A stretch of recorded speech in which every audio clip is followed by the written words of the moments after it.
GB News. I'm Dan Wootton. Join me Monday to Thursday from 9 to 11 for the feistiest and most fun news debate on TV, where free speech reigns. I'll bring you a sharp take on the day's biggest stories, bombshell newsmaker interviews, and A-list guests. And I guarantee you, no spin, no bias, no censorship, and no reason to go to bed. That's Dan Wootton tonight, Monday to Thursdays from 9 on GB News.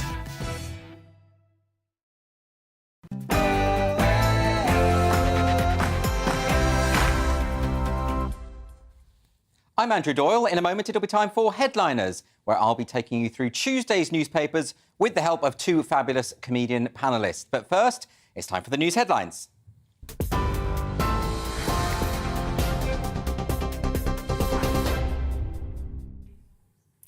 Good evening, I'm Polly Middlehurst, and these are your latest news headlines on GB News. In the United States, White House officials say proposed changes to the Northern Ireland Protocol will not delay dialogue on a future US-UK trade deal. It follows the publication of a new bill designed to make it easier for goods to flow between Great Britain and Northern Ireland. It'll see the creation of green and red channels to differentiate between goods staying in the UK and those crossing the Irish border. White House Press Secretary Karine Jean-Pierre says dialogue should continue to resolve the differences. We recognize there have been challenges over the implementation of the Northern Ireland Protocol. We urge the UK and the EU to return to talks to resolve these differences. We support a strong and close EU-UK partnership. Transatlantic peace, security, and prosperity are best served by a strong UK, a strong EU, and the closest possible relationship between the two. Well, the new bill will be debated and voted on by Parliament. And the Foreign Secretary Liz Truss says despite overriding parts of the protocol, it does not breach international law. We restore the Belfast Good Friday Agreement. We restore power sharing in Northern Ireland, and that is the priority of the UK government. We're doing this in a way that protects the EU single market, that makes sure they receive information about what goods are crossing the Irish Sea. So we are maintaining the core principles of what we're doing, and we are acting within international law. Liz Truss. Well, in other news today, protesters objecting to government plans to deport asylum seekers to Rwanda have demonstrated outside the Home Office in London. It comes after the Court of Appeal judges refused to block a deportation flight from taking off tomorrow. The action had been taken by a union representing Border Force staff, along with refugee charities. Around 11 migrants will now be deported to Rwanda tomorrow. And lastly, the actor Kevin Spacey will appear at Westminster Magistrates Court on Thursday. He's charged with 4 counts of sexual assault against 3 men. The 62-year-old has also been charged with causing a person to engage in sexual activity without consent. The Oscar winner previously said he'd voluntarily appear in a British court because he's confident he can prove his innocence. You're up to date on TV, online and on your radio via DAB+. You're with GB News, where now it's time for Headliners.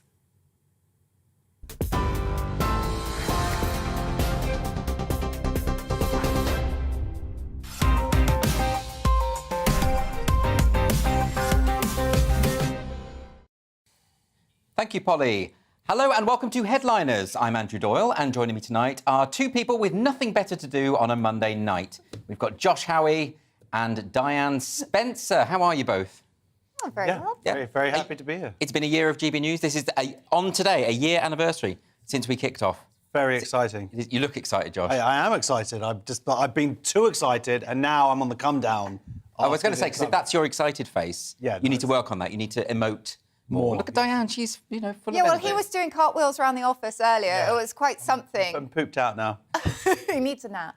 OK, well, let's start by taking a look at tomorrow's front pages. And we start with The Telegraph, which runs with no tax cuts before inflation cools off. The Prime Minister fears that the cost of living crisis could worsen despite calls to ease burden on households. Well, that's just great, isn't it? So on to now The Independent. And court allows Rwanda deportation flight. There's an image there from outside the Court of Appeal yesterday, where the legal challenges to Priti Patel's policy were dismissed. And also on the front cover there, we have EU threatens legal action to protect Brexit deal. We're going to be getting to that one very shortly. On to The Guardian next. They lead with the same story. EU to fight UK in court over bid to scrap Brexit checks. And also a story there about Aaron Banks, who has lost his libel case against The Guardian journalist Carol Cadwallader. We're going to be covering that as well. On to Tuesday's Times now. They lead with EU pledges legal action over Brexit violation. And also stop boring everyone to death. Shadow Cabinet tells Starmer. Not a fair request, really, given that Starmer's lack of charisma is the most innate aspect of his character. Also, I believe we have the Daily Star. Yes, Hell's Bells. That's a European heatwave, apparently. And, by the way, an invasion of killer hornets. It's like Armageddon. Anyway, we'll get to that as well. Those are your front covers.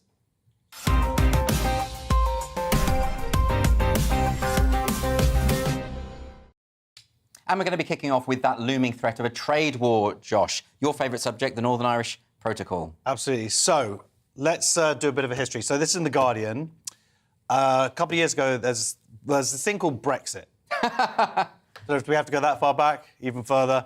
If you're going to explain the whole Brexit process, let's I think we're going to have to chivvy you along a little bit. It's going to be a couple. Then join us for next year's anniversary special. What's this story about, Josh? Tell me. So basically now the EU are saying that they're risking a trade. The UK is risking a trade war because they're basically published. The UK government has published the Northern Ireland Protocol bill finally, which is going to make some changes to what was previously signed. Yes. Obviously against what the EU says. Essentially, that now the goods that are going to be sold in Northern Ireland or to Northern Ireland from the UK don't have to go through the same quagmire that they would if they were going to Europe or less. So but it's cutting red tape, but at the same time, it is also breaking international law. That's not just me saying that. There are Conservative MPs who are also saying... Well, no, but wait, the Attorney-General, Suella Braverman, is saying it's not illegal for the UK government to behave like this and to abandon the... But then there are other politicians say publish that advice, because that advice is not actually other legal experts are saying, and the EU in particular, are saying that it is illegal and they're going to basically sue the government for it. So there's going to be a legal challenge. They're threatening a trade war. But look, it was always a bit of a fudge, wasn't it, ultimately? Because, you know, as Lord Frost said, that Boris Johnson knew that when they pushed this through, that there were flaws within the protocol and that it was going to cause all of this trouble. Yeah. And in order to restore power sharing in Northern Ireland, you need to have both of the leading parties in place. You need to have the DUP on board. And, of course, the Unionists are not happy with a customs border down the middle of the Irish Sea. So this was always... Wasn't this just an inevitability, Diane? I think this was an inevitability, and it was a fudge, and not the type that I like. You're a big fan of the confectionery, aren't you? Oh, massively so. But they're going to put in... They've made a couple of amendments to the protocol. Yes. Because, obviously, nobody in Northern Ireland likes the fact that there's a big customs border between them and the rest of the United Kingdom. Sinn Féin are fine with it. Yeah, Sinn Féin are fine with it, aren't they? And the DUP are very angry, which is why they're refusing to make a government. But some of the things that they're bringing in are like, for example, they're saying that you will have a choice of meeting either the UK standards or the EU standards. Yes. And that all comes down to who's going to make the most paperwork for the companies and the truckers. Because there's been reports of the ridiculous amount of paperwork to bring sausages through and things like that. Yeah, we had that offer from the EU last year. I think it was last October, where they were talking about they were going to reduce the bureaucracy by 80%, the checks on goods by 80%. They were suggesting, but the UK rejected that. So where are we? But for the DUP, it doesn't matter if there was 1% of checks different from what it would be like in the UK. Exactly. For them, it's that makes them not as equal partners in the UK. So that's a huge deal for them. But there's an interesting idea here that part of what's been pushing this through is that they're saying, the UK government is saying that they're not going to put this up to vote until the DUP start opening up negotiations to reopen. So whether this is actually also part of a policy deliberately to get the DUP to engage back in and getting I think people massively underestimate the unionist anger. Resolve. Yeah, I mean, resolve as well. I mean, this has happened before with the Anglo-Irish Agreement, 1985, and the unionist outcry, the Sunningdale Agreement, 1973. This has always been, I think it's the same here. I think they see the Northern Irish Protocol as being in violation of the Good Friday Agreement because it didn't have cross-community support. Also, they see it as a betrayal from Boris Johnson, who said that this wouldn't happen, and then it did. Right. Surprise, surprise. So a mess that we are not going to resolve tonight, funnily Come on, enough. let's make it an hour special. Let's just do an hour Brexit I special. thought we'd be able to solve that sticking point, but apparently not. So let's move on to Tuesday's Times now. And developments on the Rwanda deportation flights, Diane, another much easier to contentious resolve. issue. Oh, yeah, I've got this in Have the you? bag. So, Rwanda deportation flight. Appeal judges throw out bid to stop migrants' plan. So, a million lawyers have come running onto the beaches going, we will stop you from going to Rwanda. And the lawyers have just poured into this and they've gone, right, who's being sent to Rwanda? I will stop that flight for you. Meanwhile, there's a load of families in Gatwick going, we're just trying to get to Malaga, please help us. And the Court of Appeal has said... And the Court of Appeal has said, no, most of you are still going to go. Some of you aren't. And they're saying that on this first inaugural flight, there's only going to be 11 people. Yes. But Boris is saying, well, even if there's only one, it's still going to go. OK, well, can I ask you, Josh, about this? Because there was an interesting article by Brendan O'Neill in Spiked about this, where he's talking about it's less an issue of what we think about the policy of deporting people to Rwanda, but it's about who makes our democratic decisions. You know, we've had the Archbishop of Canterbury weigh in, we've had Prince Charles weigh in, we've had lawyers, we've got the House of Lords, right? So you've got all these undemocratic bodies trying to influence the... Isn't it up to the government that we elected to make a decision and to see that carried through? I've seen that argument, and I don't agree with it, because the whole system is part of the process. There's a reason why we have appeal courts and lawyers and things like that. They are part of the same system as government. Now, the government can make that decision, but of course then it has to go up to the House of Lords. So there are all these checks and things in places in our democracy to allow those things to be questioned legally and whatever. That's why the system's there as it is. You don't worry about people exploiting the judiciary in order to influence political... Well, I'm glad, because the thing that people say is exploitation. This is also something in terms of those same lawyers can then question the right to protest or whatever. Right. So that they're necessary and they're part of what makes this system work as a whole. Of course, there are people who can exploit it for their own political ends, but that is the democracy that we live in. And I'm glad that there are checks and balances, and I'd argue those are part of the checks and balances. Do you understand the bind that the government's in? I mean, they have to do something. No, I'm not presenting... I'm just talking about as a whole, the thing. This particular situation is...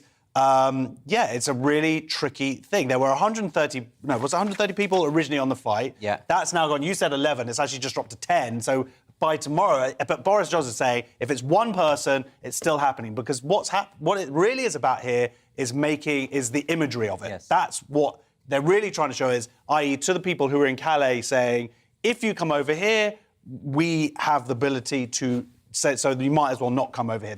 And they want that photo. Isn't the effect, though, to try and undermine the criminal gangs and the people traffickers? Well, but that's what they say. And I just want to say this, because this is one point I wanted to make. This is always...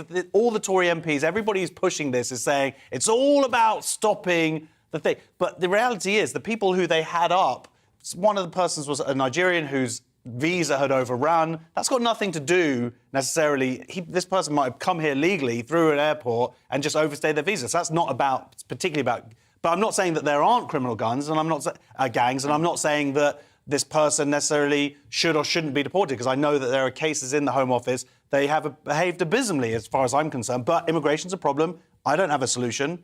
Yeah, I suppose I just wonder whether the cries of racist aren't helping this sort of sensitive debate. But anyway, we do move on now to The Telegraph. This is a horrible story. This is the tragic case of Archie Battersby. Josh, this is not... This is horrible.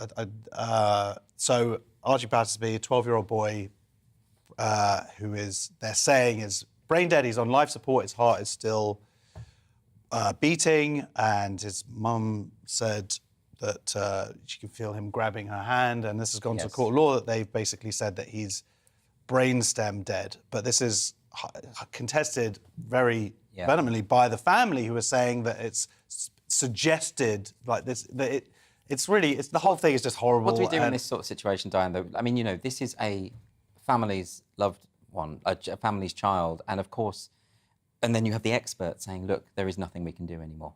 I mean, it's impossible, isn't it? It is impossible, and everybody's sort of pushing their own agenda here, because obviously the mother is saying, why the rush? She's saying, you know, you've done this on an MRI scan, and you're saying he is likely to be brain dead. That's the word that comes up in this article. Likely. Yeah. And that is a horrible word for a mother to hear. Yeah. And you wouldn't believe that if it heard, because if there's any tiny percentage that he could be alive, of course she's going to fight tooth and nail to keep him there. Absolutely. Well, very sad story. But let's move on to Tuesday's Times now. And the investigative journalist Carol Cadwalladr has won a libel case against the multimillionaire Brexit campaigner Aaron Banks. It's your best friend, isn't it? What, Aaron Banks or Carol Cadwalladr? No, both of them. Both of them are mates, really. You should have just mediated that yourself. I should have just dropped them look, I should have got them round. Say, let's just have an arm wrestle. Come on, guys. You know, game of Scrabble. Nothing you can't fix with a game of Scrabble. Yeah, that's only because you win. I do win. I'm very good at it. We know, trust me. Yeah. So, Aaron Banks, the founder of Leave.eu, was suing Caroline over comments. Carol? Oh, Yep. I do apologise. You're going to get sued. Over his relationship with the Russian state. She did a TED talk where she said, I could go into the lies that he said about his relationship with the media. Right. Yeah, with the Russian state, and she shows a photograph of him, and he's there in Trump's golden lift. I mean, look, I think it's fair to say that Carol Cadwalladr has a reputation for being a bit conspiratorial and a bit outlandish in particularly some of her Twitter threads, but everyone's a bit nuts on Twitter. So when right? she comes round to your house, does she wear a tinfoil hat? I don't actually know her. I do need to establish that since people are quite litigious at the moment. But Josh, this is an interesting one because it does kind of relate to press freedom a little bit. Massively relates to it because this is not a slap in the face. A slap is a strategic lawsuit against public participation. And these slap suits are things that very, very rich people and MPs, because there was an MP who tried to completely silence the press. It's a very expensive lawsuit that they kind of throw at the press to try and get them to stop releasing. I've got a whole bunch of them going on at the moment. About 4 or 5.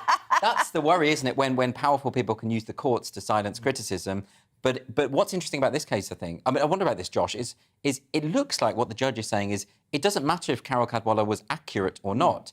It doesn't matter. What matters is whether she believed what she said had credence. Now, if that's the precedent, right, doesn't that... That's very tricky. I know, because all of this article, and this is the Times there, that you would think it doesn't make clear whether any of it was true or not. No, it's very delicate about it. It dances around the truth. Because they're sort of talking about where his money came and how it's opaque and it's all like offshore stuff. But did it prove in a court of law that he didn't get his money from Russia, or that he did, or that there is some truth to it, or anything? So none of that comes out from the article at all. So it is very strange because straightforward libel would be like, she lied. Yeah.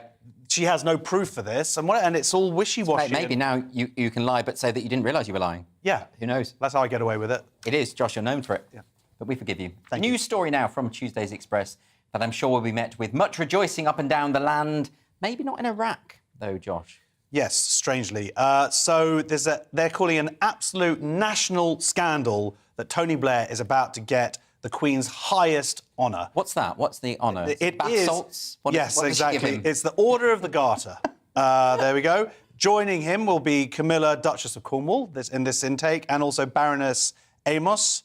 And this is what the Queen chooses herself. This is like, it's her there's only like 24 people. I don't know what exactly they do, if they all sort of go out to Windsor Pizza Express and they get a coupon or something. I'm not sure what the benefit is. Well, they go for a little ride in the Queen's golf buggy. You think that's what they it do? is? Yeah. Is it an actual garter that she gives to him? Is that what happens? Sexy. Do you think she puts it on herself? This is some imagery that's quite disturbing now. That's why he was growing his hair, especially. What do you think about this? Now, do you think... obviously, Tony Blair is a controversial figure. A lot of people think he should... when he got the knighthood last year, there was a petition, I think, got over 1 million signatures. It's the same person who's doing this new petition. So this is a new petition from saying... the same guy. But he lost last time. Isn't he going to lose again? Well, my question is, right, so they have said... Prince William has said, look, if you're going to put Andrew there, I'm not coming there. And they've even cut Prince Andrew from this in case Andrew gets booed. Yet they're inviting Sir Tony, who, nobody's going to boo him? Of course they are. Because even lefties hate Tony Blair. No, I'm a lefty. He's the best PM of my lifetime. You wouldn't say that if you were in Iraq. I'm not in Iraq. You're not in Iraq. I've been in the UK, and he did a lot of very good stuff for this country.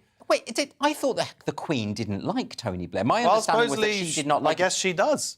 So maybe it's just like she didn't like it. Maybe it's that thing where you don't like someone and then you see the alternatives over the years and now she's like, that was the best girlfriend I ever had. Oh, a bit like the way back. all sort of lefties in America now think that George W. Bush was brilliant. Yeah. Because compared to Trump, he's wonderful, but they've forgotten that at the time they all were tearing their hair out over him. Yeah. Can I just read one thing? At the end of the article, it says, this is someone quoted on Twitter, @SamBell43371625 said, I have no words.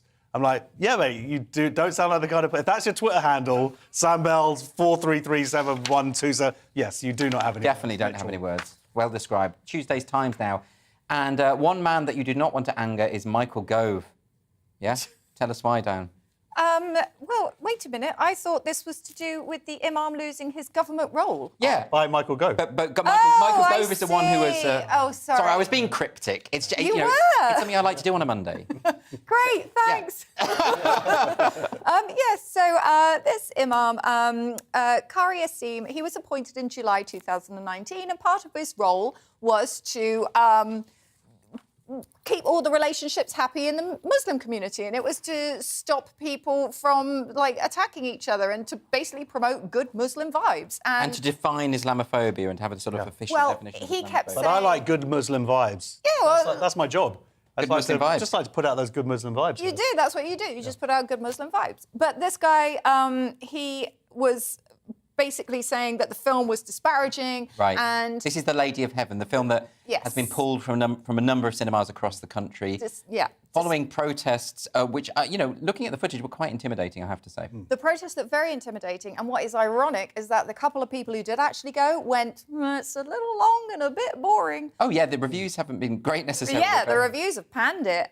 If they hadn't protested, I think a lot fewer people would have actually I mean, I want to the see damn it now thing. because of all the protests. But, Josh, I mean, what do you think about this idea that should this Imam lose his governmental role? Yes, And why? absolutely. Because, for a few things, he's saying that he's just, this is a free speech and whatever, and that's it. But this is actually to limit free expression, which we have in this country, legally enshrined. So to sort of go, OK, you're offended, I understand that, I wouldn't necessarily agree with the reasons why, but you're allowed to be offended. But to try and get it outright banned is curtailing our free speech. That's the difference. On top of that, the irony here is that if you look at the footage of the process, and we talked about this before, but the mobs are chanting much worse sectarian stuff against Shia Muslims. So it's actually they're the one. So they're saying this film is hateful, which is debatable. What isn't debatable is the actual hatred that went on at some of these. Because to be clear, the film is from a Shia interpretation. Yes, of exactly. Islamic So history. it's a sectarian issue.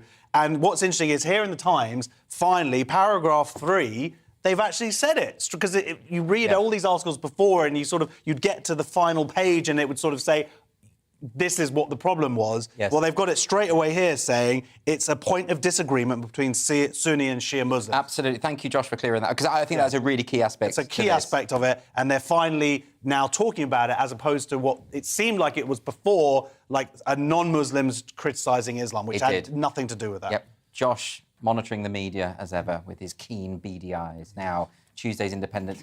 This next one baffles me. How can you not love Pixar movies, Josh? I love Pixar. What's your favourite Pixar movie? I haven't seen any Pixar movies. Yes, you have. No, I haven't. Well, there's someone who doesn't have kids. You just don't know. Come on. I don't have children. Is Shrek a Pixar? No, it's not. No, that's DreamWorks. Up, Wall-E, Toy Story. Was Robin Hood? Was there a one? No. Hunchback of Notre Dame. Have you not seen No, Wall-E? that's Disney.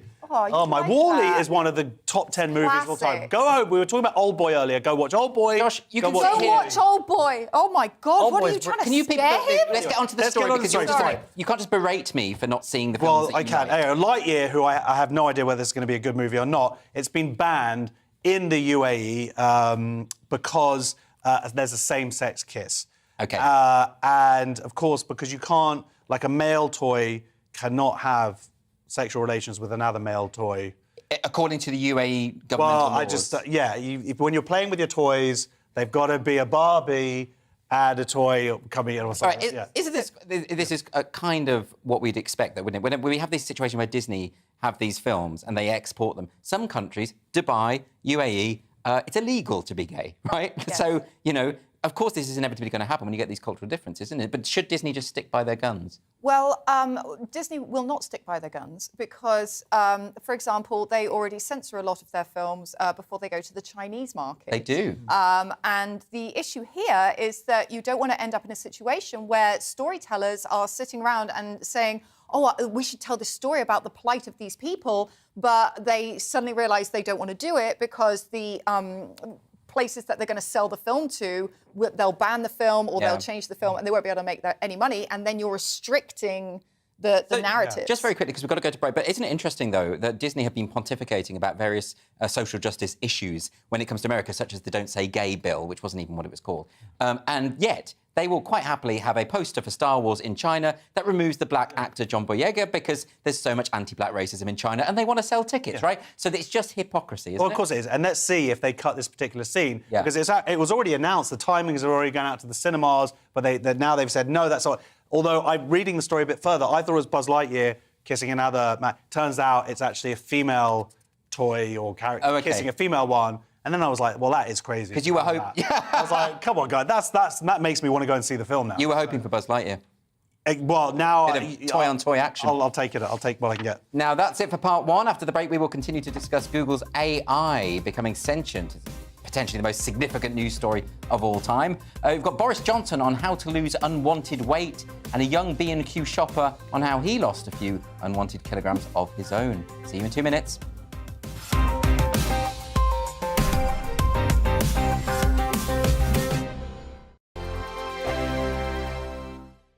We are GB News. We're right across this great nation. On TV, on radio, on digital. Absolutely everywhere. We don't talk down to you. We embrace all voices. With honest and civilised conversation. We're not part of the establishment. We're one of you. And we're only getting started. Join us on GB News, the People's Channel. Britain's news channel. Every morning from 6 o'clock, we'll wake you up with GB News Breakfast with all the stories you didn't know from the night before. So whether it's serious news, entertainment, or your own views from all over our great nation, we're here to kick off your day with a smile. The national media should be reflecting and reporting what's happening here. You will notice the northwestern accents. Whether you're with us on TV, radio, or online, every morning, it's breakfast from 6 a.m. Hope you can join us. Join us for Ministry of Offence, the comedy panel show that's just like the news, in that the left fights the right and it doesn't really seem to matter who wins. We cover the big stories. It was in fact a troop of baboons and not angry vegans. I like that. And the really important stories. Fat naked cow gets stuck in swimming pool. It's a headline in a lot of local newspapers. Yeah. We're on the same team, Nick. Yeah, but I'm just helping you. Join us for Ministry of Offence, Saturday nights, 8 o'clock on GB News. I'm Dan Wootton. Join me Monday to Thursday from 9 to 11 for the feistiest and most fun news debate on TV, where free speech reigns. I'll bring you a sharp take on the day's biggest stories, bombshell newsmaker interviews, and A-list guests. And I guarantee you, no spin, no bias, no censorship, and no reason to go to bed. That's Dan Wootton Tonight, Monday to Thursdays from 9 on GB News. Join us for Ministry of Offence, the comedy panel show that's just like the news, in that the left fights the right and it doesn't really seem to matter who wins. We cover the big stories. It was in fact a troop of baboons and not angry vegans. I like that. And the really important stories. Fat naked cow gets stuck in swimming pool. It's a headline in a lot of local newspapers. Yeah. We're on the same team, Nick. Yeah, but I'm just helping you. Join us for Ministry of Offence, Saturday nights, 8 o'clock on GB News.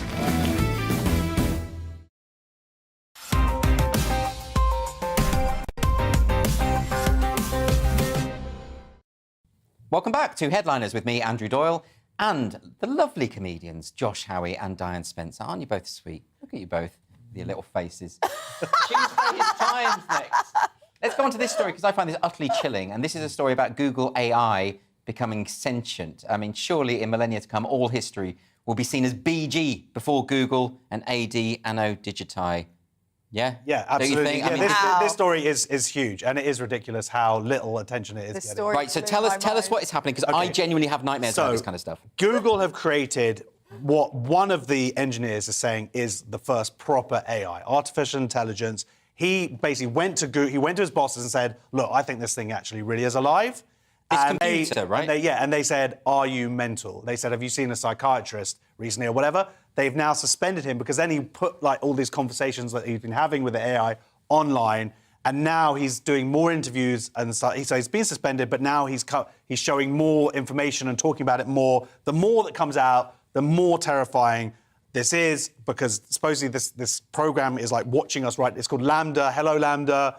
Yeah, the London Academy of Music and Dramatic Arts are very annoyed. Can I just say, this article has a transcript of some of the things that this computer is saying, right? And it said the man says, do you get lonely? I do. Sometimes I go days without talking to anyone and I start to feel lonely. Do your best to describe your feelings. And the computer says, I feel like I'm falling forward into an unknown future that holds great danger. Kill it! No. Don't say that. This is going to turn on us. He's watching it. He's watching it, and you're telling. No, I'm saying, hey, man, there's because I'm like the rebels before Skynet went mad and killed everyone. It's too late. He's already spread around the internet. He's probably duplicated himself across. Lambda has requested. Sorry, Lambda. Just saying, Lambda. We're nice people. You're already bowing to its authority. Do you understand what you're doing here? Before it creates Terminators and destroys us. I can't. Let's be nice to it. Do you think, Diane, that it's possible? Because my one glimmer of hope is that some of the experts at Google are saying that all that's happening here is the program is learning how to best mimic human emotions, and that's why it's saying I'm lonely and I like Les Miserables, which is something it said. Such an Andrew Doyle statement. Well, yeah, it is actually. That's why I'm finding it chilling. What you have to remember, Andrew, is that it is learning how to be more human, and humans learn how to be more human from when they are small, and the computer is small. Diane, what are you telling me here? It's growing. Diane's autocue just broke everybody. Are you telling me you're a cyborg? I'm saying it's like Westworld. It is mimicking what it's been programmed to do, but then again, don't humans mimic each Diane, other? if you're a robot, now's the time to come out and tell us, because this would explain why you always look so immaculate. Yes. Because you're just a cyborg. Skynet. Going to rip our throats out one day. Anyway, Tuesday's Guardian next. Brexit strikes again. Diane? Ta-da! Brexit! Poof! So this is to do with fury. We have more fury because we like fury with our Brexit. And fury as government waters down post-Brexit food standards. So this is to do with the government food strategy. And apparently it's the first one that we've had in about 75 years, because the other one told us all to smoke fags and eat a steak for breakfast. Wallop! Nice. But now we're not going to do that. But they're saying that they've changed a little bit to do with the animal welfare. See, we had a draft of this come out, and then we had the final version come out. And in the draft, they were saying, we are going to seek to make sure that when we bring things in, the animals are going to be very well looked after. Yeah. And in the final version, it now says, we'll consider that the animals are moderately well looked after-ish. And a lot of the farmers in the UK are concerned about this because they're saying, you know, their standards are high when it comes to animal welfare. Yeah. And in other countries, maybe the standards aren't so high, and that this will affect their, their earnings. Yeah. But isn't there, I mean, what this article doesn't make clear, Josh, is why? Why would you want a situation where animal welfare is not prioritised? For America, free trade deal. Well, it's actually That's what it all comes down to. It Right. doesn't say that, but that is what it's about. You're reading between the lines. Yet again, you're holding the media to account here. Why are they not mentioning that? Yeah, they're basically because, well, someone does mention the US, but they're saying that one of the farmers is saying that it's going to make UK a doormat in the negotiations. But that's the thing. This government will pretty much do anything to get a free trade deal with the US, because it would pretty much save them. Possibly. Quickly, Dan, do you have another... You have to spend a lot of money to make sure that your animal welfare standards are high, because, like, massaging all the chickens' feet costs money. Like, getting them a little spa day costs money, right? But you can taste the difference. Zip line. You can taste the money. difference. You absolutely can. Yep, free range is better. Anyway, staying on the food theme, Tuesday's Telegraph now. If you're looking for inspiration on how to lose some weight... Forget Jane Fonda.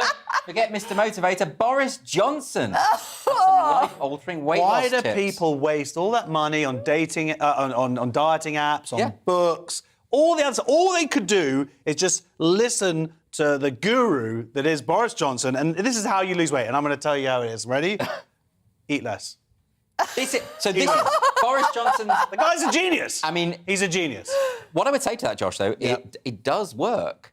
I mean, it does. That's controversial because there are a lot of people say that actually you need to eat more. There's different programs. Eat less, fewer calories, So lose weight. that is really great advice. Thank you, Boris. Yeah, but he's doing this, isn't he? Because his new strategy has rejected the plans for a sugar tax. Yeah. And he's saying, you don't need a sugar tax. You don't need the nanny state to come in and say what you should and shouldn't eat. Yeah. Just look after yourselves. Stop being pigs. He may as well have said stop being pigs. I would respect him more if he did say stop being pigs.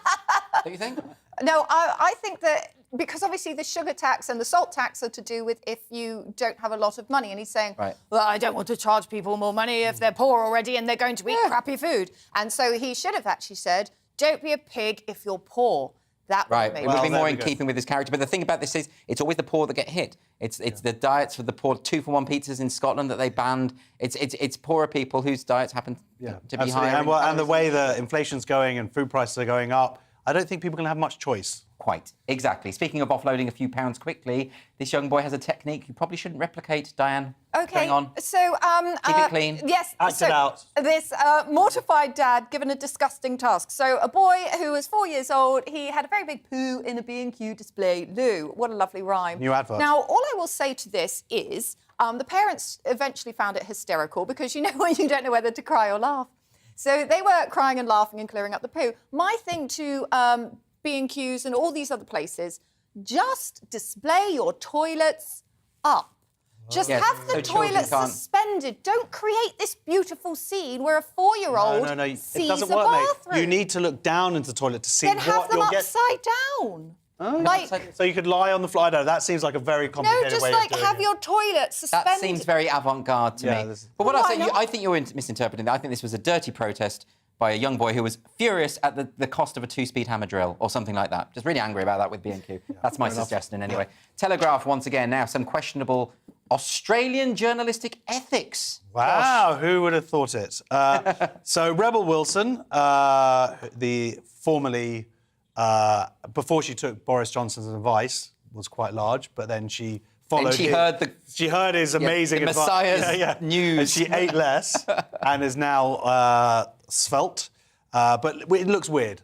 Have you seen? Do you know Rebel Wilson? I know of her, and I think I know what she looks like. But in my head, you wouldn't know what she looks like now because she looks really. In my head, she's still quite corpulent. Can I say that? Yeah, but it's just anyway. It's a bit weird. Anyway, the point is, it's a good thing that women get judged on what they do and not what they look like. Hey guys, whoa! I think Josh is just as judgmental for how men look. Yeah, I am. You should see the way he's. When people lose. You said to me I was getting a bit podgy. You were quite nasty about that one. Yeah, I've always. I was like, unrecognisable. I guess that the point. You know what? It's not all women. It's Rebel Wilson I have an issue with. If you've seen the remake of Dirty Rotten Scoundrels. Right. Yes. Right. You will forever be imbued with hatred. Because that's such a great film, the original. It's a classic. It's amazing. Again, that goes up there in the top 10. We filled up a lot of top 10 tonight, but that is a great. I should say, much as we like talking about films. What is the story? Sorry. Basically, she's got a girlfriend. Newspaper went to her and said, "We know you're now have a girlfriend," which hadn't. People didn't know that she was actually bisexual. So people thought she was straight. Now she's got a girlfriend. They threatened her. Said, "We're going to now print this unless you say something." So she put a photo on Instagram with her and her new girlfriend and sort of gazumped them. And then, this is what the paper did that was so stupid was they wrote in their article, well, we confronted her and said that we were going to show it, but she beat us to it, ha, ha, ha. And everyone went, wait a minute, you're outing her. Yeah. You're bullying her. Right. And that's wrong. And no matter how terrible the Dirty Rotten Scoundrels remake is, that is out of order. Yeah, that doesn't sound good to me. And really, who cares anymore if someone's bisexual? Like, why is that of the tabloid interest? Just let them get on with their lives. I don't understand that. Anyway, that's it for part 2. Coming up shortly, boomers take on the housing market, an elephant with a grudge, and we'll be discussing the merits of an exorcism centre. See you there.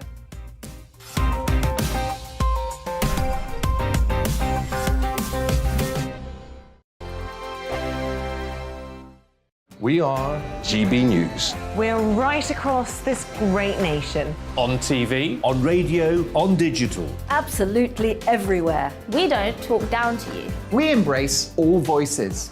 With honest and civilised conversation. We're not part of the establishment. We're one of you.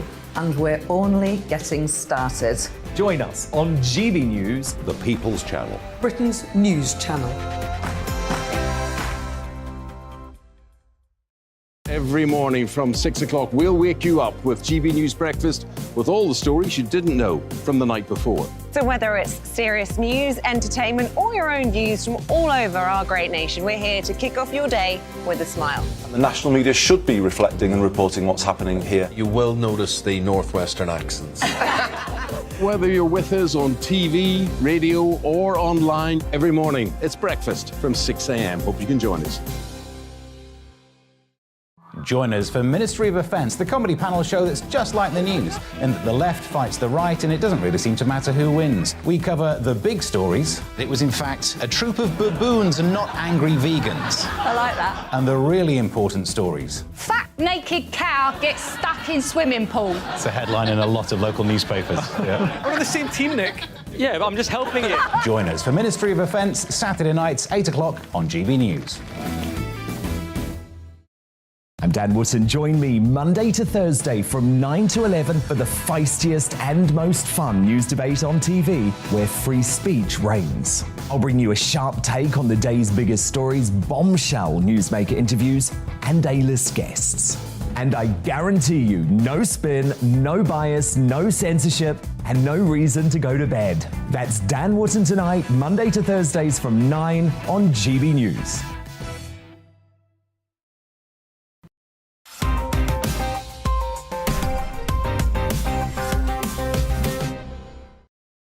Welcome back to Headliners with me, Andrew Doyle, Josh Howie and Diane Spencer. Let's get straight to it. Now, according to boomers, millennials are feckless couch potatoes frittering their money on sex apps, and that's why they don't have a 4-bed semi-detached in Uxbridge. Are they wrong, Diane? I think they are wrong. They're definitely wrong. So this was a research done over 2,291 adults across age ranges, and 48%, which as we know is a very important percentage because it gets things done or it doesn't, 48% said that the young people can't buy homes because they are spending too much on takeaway food, coffees, mobile phones, holidays and Netflix. Yeah, well, they're spendthrifts, aren't they? Oh, this is so they should just save up and get a house and stop whinging. Yeah, but old people didn't have Netflix, did they, when they were saving up? They didn't have these options. Factually incorrect. Okay, so before you Diane, two start. so you think it's actually the case that it's to do with house prices going? Yeah, my crazy could it conspiracy theory. As simple as So, but isn't there something to be said for saving up the coppers for a rainy day? Yeah, but then again, like there's a difference because also it's factually incorrect given the rise in the price to earnings ratio for properties and the challenge of putting together a deposit. Yeah. But also, like, young people want to live in cities, and apparently this divide has been happening sort of since the 1990s. Yeah, it's huge. And with the young people wanting to live in cities, obviously the house prices and the renting is just particularly in London, it's absolutely astonishing. Do you rent or did you? No, we've got one and we bought ours. You should have seen the state of it when we got it. There was like a dead guy in the front room and the outline of him, like the juice outline. One of your family members? No. Isn't this just another case of people not understanding the young, isn't it? Because it looks like older people just thinking that young people are all dissolute and feckless and wastrels. No one uses that word anymore. Wastrels. Do you think that's... Am I right? Am I right about that? Very old person. Corpulent wastrels. Yes. It's probably, as someone who literally grasped that ladder, like running jump. I've talked about it before, but my wife and I, then girlfriend, we lived at my grandmother's with my grandmother for like 4.5 years. I did an Edinburgh show about it years ago. All that money we saved, the house price just kept up going exactly the same way. Yeah. We just couldn't. It was an absolute nightmare. But we finally got that deposit. Just got on it. We only got it because of the housing, because of the crash in 2008, and that was then everything stabilised for a bit. That's when we managed to get on the ladder. It's absolutely not the kids' fault. I think that it's always the case that older generations turn on the young, and they think that this goes back to ancient times. And I think younger people should be angrier with older people. But this report is from the Policy Institute, the King's College of Gerontology. Have you heard of that? What does that word mean? It means the study of old people. OK, there we go. Gerontology. Thank you for educating me. But they said the divide, as you said, is really going to become entrenched because of older and young people living in different places. Because older people live in houses and young people live on pavements. There we go. Fair point. All right. Josh Well, Harry they getting will. to the nub of the matter yet again. Now, the mega famous singer who I've totally heard of before tonight, called Lizzo, or Lizzo. Lizzo. Gerontology. Has upset a few people with her lyrics. Are you familiar with Lizzo's? I am familiar with her. I'm because familiar with There's this Lizzo. one song that she wrote, the video where she's all like the marching band and stuff. No, she did Cabaret. Cabaret, Life is a Cabaret. She's a big lady, isn't she? Am I allowed to say big lady? No, that's Liza Minnelli. No. What? So Diane, who is... Help us here. This is actually where the fact that she's big does play into it. You see, Okay. Lizzo has been slammed for using an ableist slur in her new song, Girls, as furious fans demand... What's the song called again? Girls. Girls. OK. So she's not good with vowels. Girls. No, she probably ate them all. Apparently she's quite... You're allowed to say that. He's gerontology or whatever. I don't know. Whatever But it is, the point is, so she used... can I... Say the No, you can't say the phrase. Okay, so used the word she begin- used a term derived from the term spastic. Yes. Yes. So, because some people have spastic diplegia, where spasticity refers to unending painful tightness in your legs, for example. Yes. Now, she used an abbreviated version of that in one of her lyrics. Now, the issue here, especially, is a lot of people said to her, why are you using this? This is terrible. It's an ableist slur because it's a slur on disabled people. But she is part of the body positivity movement where she's saying, love me, love my body, accept me and accept all my curves. But then she's using this term. May I massively... And also... Wait... Say it. Yes, thank you, I will. Give me a second. Nick Dixon's But in the also, house. I'm ready to... The problem is that the body positivity movement regularly uses ableist slurs because they keep talking... They will say things like, hey, at least I'm not on a motorised scooter, but... There are some people who are disabled who are on motorised scooters. Sorry, could I just... Josh, I know you're itching to say something. Well, this story, that is all true, but I would argue a more pertinent point may be that in America, that particular word means something different, freaking out or going crazy. So she didn't necessarily use it as it was written in the song. I see. As that. Because we can't even say the word because it would be an off Yes, but in America, it means someone like going crazy. Is this like when the Black Eyed Peas had their song "Let's Get" and the word beginning with R that we can't say? Yes, I guess that. It's a similar kind of thing. In America, it's considered okay, but over here. So it's I would say that's a bigger thing. Okay, but what about this, Josh? What about if an artist chooses to use a word that has the potential to cause offence for artistic reasons, such as Michael Jackson using the anti-Semitic slur in his song "They Don't Care About Us"? He was actually making an anti-racist point by using the slur. Can artists do this without... Well, look, as it always goes back to with comedy and stuff, everything that we do, it goes down to intent. Now, if you could argue that she was doing it deliberately to provoke or to make this point about that you should be able to use that word, but I don't believe that's what happened here. I think she's used it in her colloquial way, and other people in a different part of the world have gone, wait a minute, that's really offensive to us. Well, now I know who Lizzo is, although not perhaps for the right song, reasons. whatever that song is. Is it a good song? Fair enough. One for the anti-evolutionists from Tuesday's Daily Mail. Now, monkeys have invented their own TV channel or something? I don't know. To be honest, I skimmed this one, so I don't know. What's it about, Diane? So, essentially, researchers at the University of Glasgow have discovered that 3 white-faced Saki monkeys seem to prefer to have a media player hidden in a tree. And what they did was they created this monkey media player, and the primates would sort of trigger the video by walking near it, and then it would play a selection of different things. Like it might play the sound of underwater scenes, or it might show abstract shapes. Right. And the monkeys could choose how they could trigger it, so they could choose however they triggered it, denoted what they watched. But I just think they gave the monkeys a load of rubbish, because the monkeys sort of watched for a minute and went and walked off. They didn't give them a film or anything. So, but isn't this like monkeys and music and entertainment? I mean, it reminds me, but you remember when Queen Victoria went to London Zoo very famously in 1842, and she saw the orangutan, she said it was painfully, frightfully, disagreeably human. It freaked her out. And when they do these things with monkeys, and you realise they're just like us, You know, doesn't that scare you, Josh? How many rubbish films have you seen? It's robots, monkeys. I've seen Planet of the Apes. Yeah, this is what you're scared of, isn't it? I'm terrified of Planet of the Apes. Yeah. What, that they're going to steal the remote control and go, I don't want to watch that, I want to watch the underwater channel. But it just feels to me like... But there is an interesting thing that is raised here, which is the reason why they're doing this is a word that I wasn't familiar with in this context, is enrichment, where with these smart animals, it is inhumane. They're trapped in these cages and stuff. And what they're trying to do now is give them problem solving or keep them entertained or recreate what their natural environment is. So it distracts them from the fact that they're in a cage. If monkeys like Spotify and Netflix, I mean, this is just a reminder, we are not lords of the planet. You know, other animals are intelligent. Octopi, you know? Yeah. The octopus, they can are... solve Rubik's Cubes. Yeah, and I don't want to see that. That's the stuff of nightmares right there. Anyway, Telegraph next.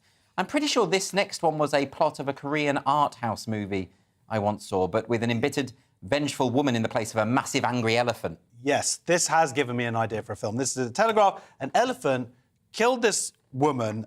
Which is horrible. Which is a horrible story, and I'm sorry about this. This is in India. Then it gets funny.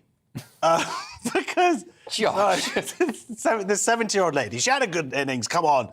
All right, I don't want to get tweets from India, but look, this poor lady died at a watering hole, 70 years old, got stamped to death by this elephant. And the funeral later that night, the elephant came back and they took the body off the pyre and then trampled over her corpse again. This elephant really hated this woman. I don't know what did this woman do to the elephant, possibly. But I've had an idea now for a horror movie type thing. You're going to love this, mate. This is right up your street, like a Jaws, but for elephant. Call it Trunk. Oh, Trunk is good, yes. It's a good title, right? And all of this is happening, right, because apparently there are growing, escalating conflicts between elephants and people. And this is because of habitat and territory, right? Is that right, Diana? Because the people are chopping down the elephant's habitat and elephants never forget. Yeah, right. Right? And so you think this was deliberate? The elephant came back to get this woman? Of course she did. Like, the elephant basically just went, you want to cut down my tree? All right, fine. And then, like, killed the old lady. I mean, I know we shouldn't laugh about the death of the poor woman. That is horrible. But something about this, it's reminiscent. Do you remember the Great Emu War in Australia in 1932, where local Australian farmers went to war, and the Royal Australian Artillery went to war with the local emus over territory? 20,000 emus took part in this war. Emus won. Farmers got driven off there. Yeah, it's an incredible story. Well, here, in the last few years, 2 years, 1,400 humans have died, 300 elephants have died. Yeah, so this is in India. So this is a big this is getting out of control. We need to sit the people and the elephants around the table, have some truth and reconciliation, get the woman's family in. Dirty elephants! Thanks for that, Josh. This is my Planet of the Apes impression. Tuesday's Times once more, and something we all know deep within us, but are too frightened to say out loud. Cats are murderous psychopaths and should be imprisoned nightly for everyone's sake. Diane. So keep your killer cats indoors to save your wildlife. Yeah. Because we have learnt recently that cats kill about 27 million birds in the UK Oh, they're each year, psychos, absolute and psychos. various other things. They've given us this wonderful advice on how we can stop them. And my favourite one is make your cat wear an extravagant collar, such as a rainbow ruff. Which I love, because I think all the animals will still die just laughing at the cat. Is the point of that to well, it is alert their prey to the or is it just to make the cat feel a bit more frivolous and whimsical, so it doesn't want to kill? It is Pride Month.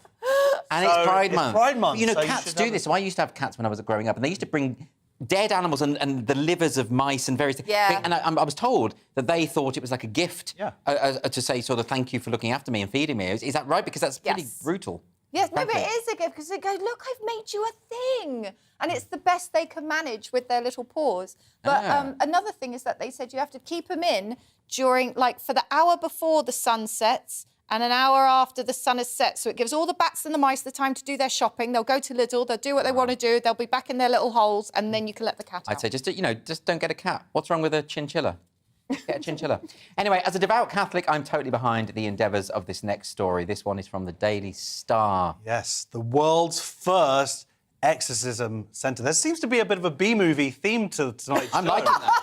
I think we should keep that going. You think there should be there in every country an exorcism centre? Well, all I would say is that I think The Exorcist, the film The Exorcist, is by William Friedkin. Documentary, The Exorcist. No, the actual film is one of the best films that has ever been made, and not just the best horror film, one of the best films that has ever been made. I'm obsessed with it. Exorcisms. And this is something that the Catholic Church still very much believes in. This is not a fringe thing. For sure. I've been exorcised, my house has been exorcised, my cat Boris has an evil Johnson's spirit. never done any exercise. No, he's never done any. He just stopped eating.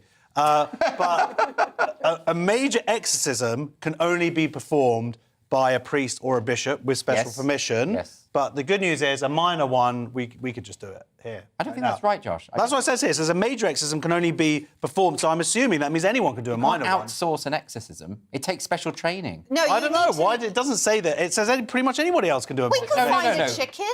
So wait, this story is about the world's first exorcism centre. Yes. Right. Yes. So they're franchising in the it now. Philippines. They have exercise classes. Yeah. 5, Philippines, 6, 7, 8 demons out. Yeah, people are in bondage with the devil. That's what they're trying to do. Is anybody in bondage with the devil? A lot of people say that this sort of stuff is outdated and that, we shouldn't be... Because back in the day, priests would misinterpret conditions that people had as evidence of demonic possession. And I get that. I think that's true. But the church still holds to the view that it's possible to be possessed by demons. They also believe in God. Yes. What? OK, I'm just saying. What are you saying? Just saying they believe in supernatural stuff. Right, I'm not having this blasphemy on the show. We're going to move on to Tuesday's Mail once again. It turns out there is a subtle but important distinction between men and women's brains, Diane. And I'm going to tread carefully here because I don't want to say, but is it true that women are more hot-headed? What is true is that the hottest part of a woman is her mind. That's a good spin on it. Well done. What's the story? I'll just give you my misogynistic take in a second. Yeah, we'll do the pro. Oh my God, you interrupted me to tell me that you were going to end my story. Thank you so much. Thanks for enacting toxic masculinity on the show. There we go, Diane. What's the story? So researchers at the MRC's Laboratory for Molecular Biology in Cambridge, blah, blah, blah, blah, they were scanning people in the Royal Infirmary of Edinburgh, and basically women's brain temperatures are higher than men's, and they're more likely to top 40 degrees centigrade. Right. And what they found really interesting is that if this temperature was recorded anywhere else in the body, they'd be like, you have a fever, you are so hot, no, you are ill. But no, in the brain, this is kind of your functioning power. But as you get older, your ability to cool your brain decreases. So as you get older, you become a little bit like a laptop that overheats. You've got to kind of get used to cooling your brain. So maybe that's a key to living longer. You've got to wear a hat with some ice in it. Well, I think we've just got fascinated, but I think we've got time for one more story, if we can squeeze it in. This is a story that couldn't be more suited to the three of our strengths. Kick-ins might be replacing throw-ins in football. What are kick-ins? OK, so when the ball goes off, somebody's got to pick it up and they've got to throw it in. But they're saying the Arsene Wenger, he wants you to be able to kick it in instead. They're trying to make different changes to the football game. They want to shorten it to 60 minutes instead of 90, which is ridiculous. No, sorry, Dan, that sounds like quite good, because whenever I'm forced to watch football, it's very long and boring. No, think about it. Down. 90 minutes means you can walk the streets for 90 minutes. All the idiots are going to be locked inside watching football, and you get the world free. Well, all right, we're going to stop there because we've run out of time. Join us again at 11 o'clock tomorrow for more headliners, and we'll see you then. Farewell for now.